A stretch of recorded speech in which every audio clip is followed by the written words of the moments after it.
Assalamualaikum warahmatullahi wabarakatuh. Kami dari kelompok 5 ingin mempresentasikan hasil PowerPoint kami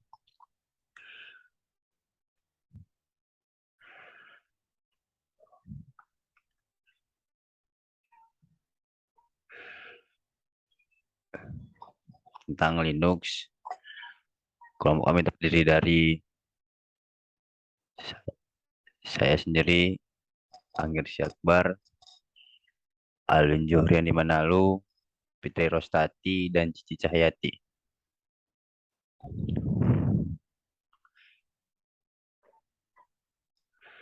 Sejarah Linux. Sebelum Linux lahir pada 1993, Richard Stallman memulai proyek pengembangan GNU. Tujuan dari pengembangan GNU adalah membuat sistem operasi berbasis Unix yang lebih baik dan dapat diakses secara gratis. Perlu diketahui, Unix sendiri merupakan sistem operasi yang telah lebih ada pada sekitar 1970-an dalam dokumen Manifesto GNU. Stallman menjelaskan bahwa nama GNU merupakan akronim dari GNU Not Unix. GNU bukan Unix. Dengan nama itu, Stallman ingin membuat sistem operasi yang lebih baik dari Unix melalui GNU. Tak hanya ingin lebih baik dari segi teknis, tapi juga urusan pendistribusian sistem operasi. Pengertian Linux. Apa itu Linux?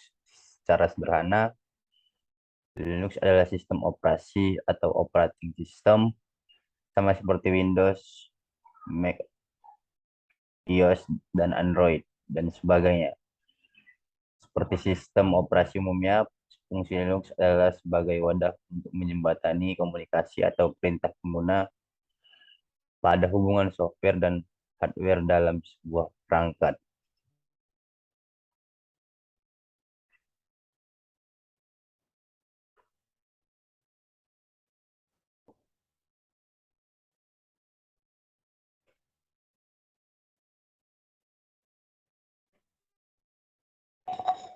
Oke, saya saya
Oke, selanjutnya saya di sini dengan nama Alwin Zuhriandi Manalu dengan NIM 196 akan melanjutkan materi Linux.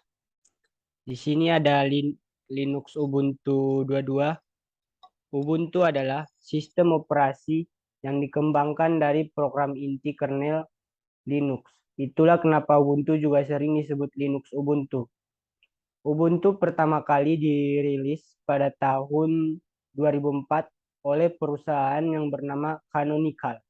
Perusahaan tersebut didirikan oleh Mark Shuttleworth beserta tim yang awalnya adalah developer OS Debian.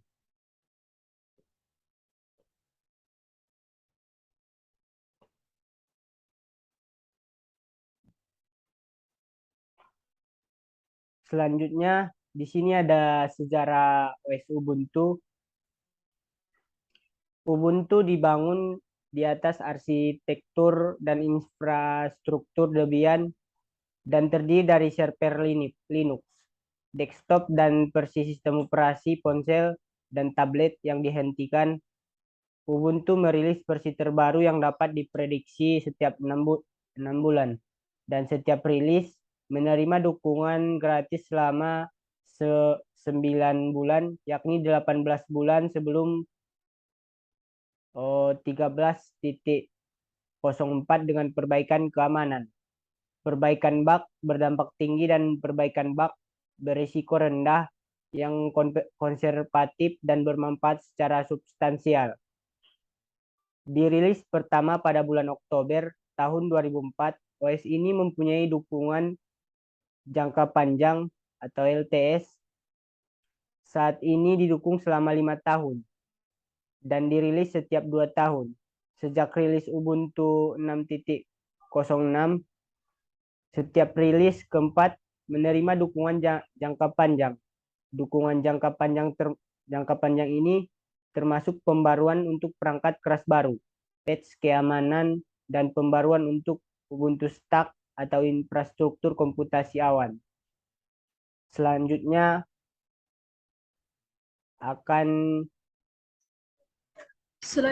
di sini ada keunggulan Ubuntu. Yang pertama ada gratis, kedua ramah pemula, yang ketiga aman, 4 bebas dari virus, 5 mendukung berbagai aplikasi, 6 persyaratan sistem yang rendah, 7 mendukung banyak perangkat yang baik, 8 dapat digunakan pada berbagai perangkat, 9 dukungan komunitas, dan yang terakhir memiliki banyak jenis sesuai kebutuhan.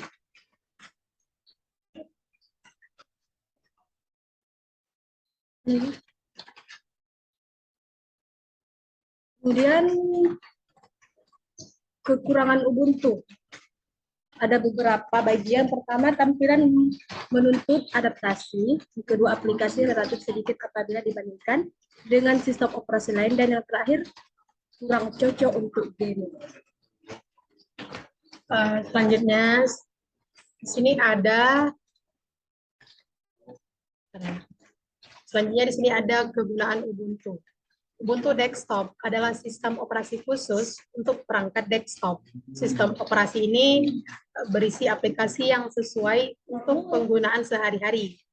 Ada beberapa rangkaian software untuk menunjang produktivitas kantor, software multimedia, dan brosur web. Kemudian ada penginstalan aplikasi. Di sini ada Kazam, kemudian ada Notepad, kemudian ada Skype, dan yang terakhir ada WPS Office. Kemudian kesimpulan. Nah, daripada kesimpulan ini, Ubuntu merupakan salah satu distribusi populer dan banyak digunakan oleh pengguna Linux. Hal ini mungkin Ubuntu lebih dikenal karena kemudahan dalam pengoperasiannya. Selain itu, terdapat beberapa macam jenis distribusi Linux yang berbasis pada Ubuntu. Tentunya dari setiap jenisnya memiliki berbagai fungsi dan karakteristik yang berbeda-beda. Mulai dari Ubuntu Desktop, Ubuntu Server, Ubuntu Edubuntu, dan lain sebagainya. Terima kasih.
Baik, di sini saya Alwin Zuryandi Manalu dengan NIM 196 akan menjelaskan aplikasi yang bernama Kajam Screencaster.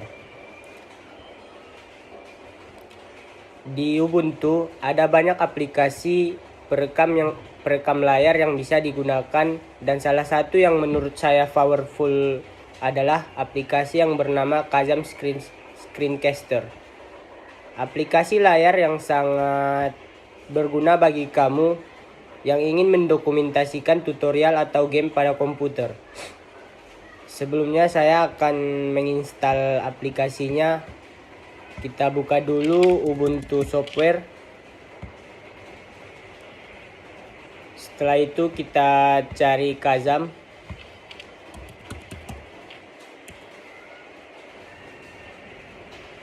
Karena di sini sebelumnya saya sudah menginstalnya, kita tinggal buka aja.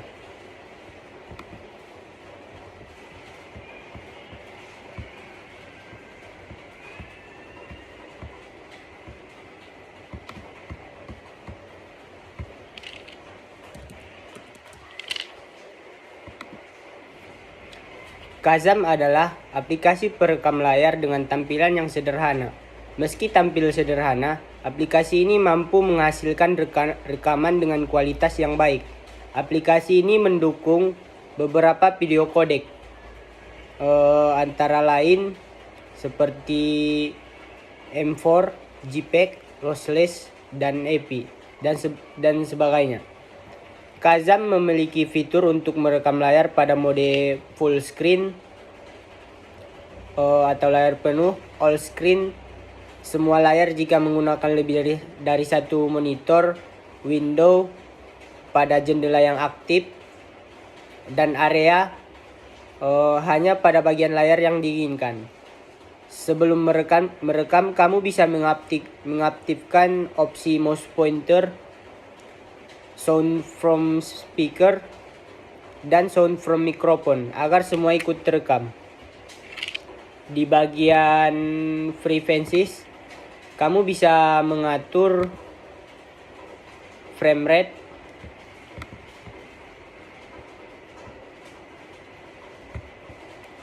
nya ini video codec yang digunakan dan lokasi penyimpanan rekaman.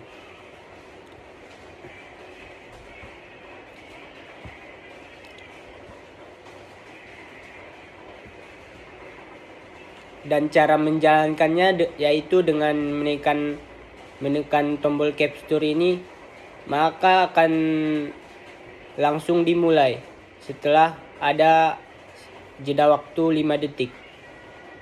Di sini saya sudah memulai aplikasinya. Di sini adalah tampilan jika ingin mempause dan menyelesaikan aplikasinya.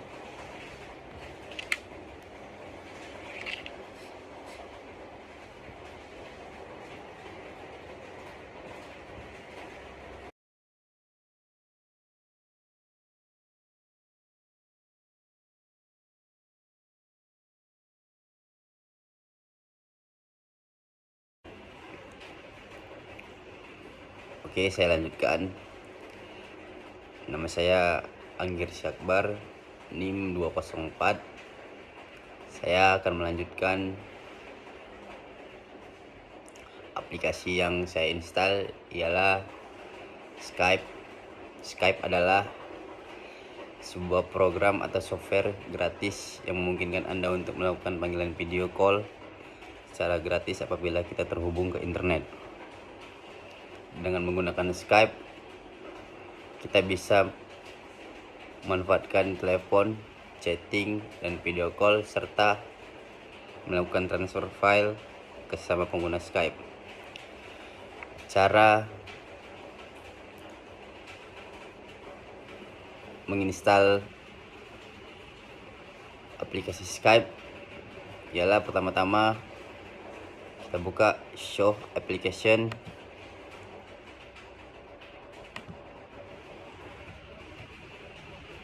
Baru kita klik Ubuntu Software. Setelah muncul kita klik, lalu kita cari apa yang mau kita install. Seperti saya menginstal Skype, kita klik Skype di sini.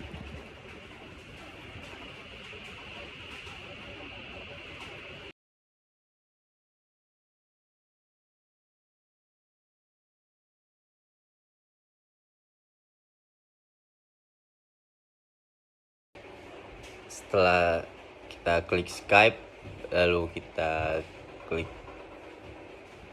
Skype di sini, lalu menuju proses install. Karena saya sudah menginstal aplikasi Skype, maka langsung saja kita buka aplikasinya. Di sini Skype.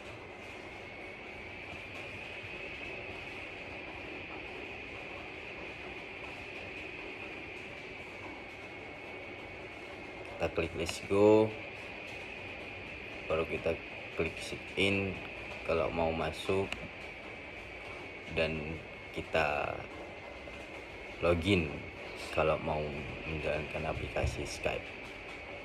Terima kasih.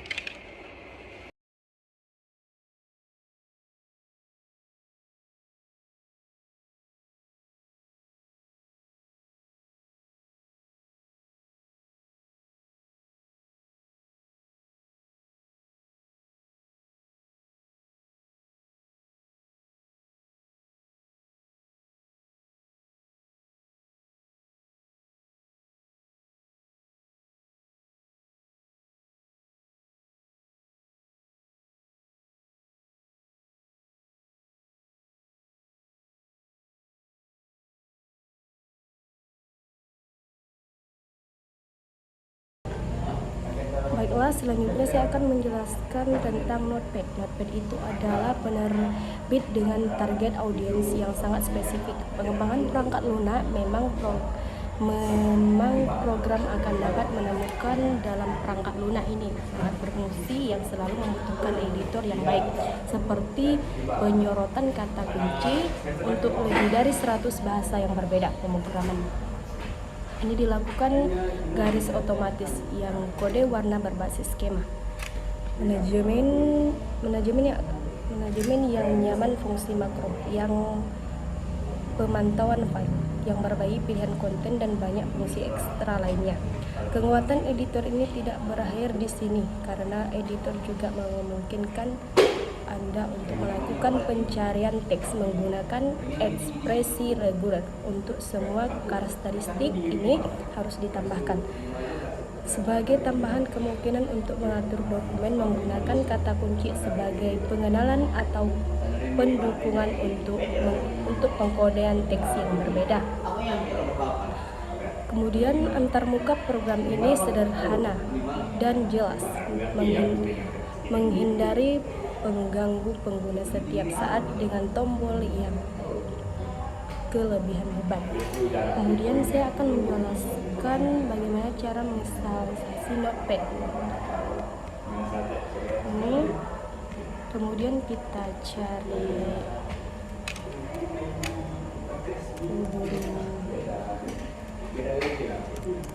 Ubuntu,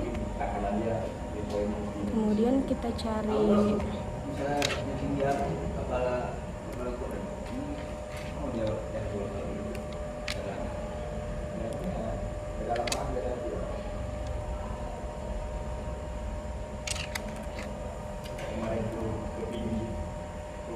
Notepad Kiki. Karena di sini saya sudah menginstal terlebih dahulu, kita kembalikan saja. Kemudian kita membuka aplikasinya. Di sini di Notepad ini ada beberapa bagian. Di sini ada file, di sini ada new, open folder, dan save. Kemudian ada edit. Di sini edit ada cut, copy, paste atau delete. Kemudian search ada di sini ada beberapa. Kemudian view, kemudian encoding, kemudian language, kemudian settings, run, dan Windows.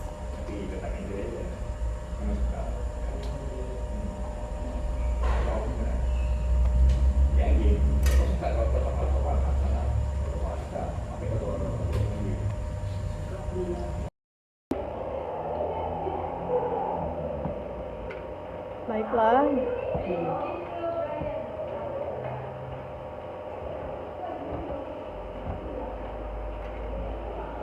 Baiklah, berhubung daripada aplikasi semua tadi kan sudah selesai kita install. Jadi di sini langsung saja kita masuk ke Ubuntu Software. Ubuntu Software, ini dia, langsung saja kita klik. Nah, kemudian di sini kita cari aplikasi apa yang mau kita jelaskan atau yang sudah kita install tadi, VPS. Nah, di sini sudah terinstall VPS.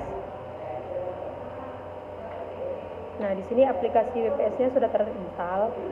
Kemudian kita kembali. Kemudian kita search, yaitu VPS Writer. Ini dia. Langsung saja kita buka untuk menjalankan aplikasi VPS Writer. Nah, ini dia bentuk aplikasi Writer yang sudah berhasil kita install dan sudah siap untuk dijalankan.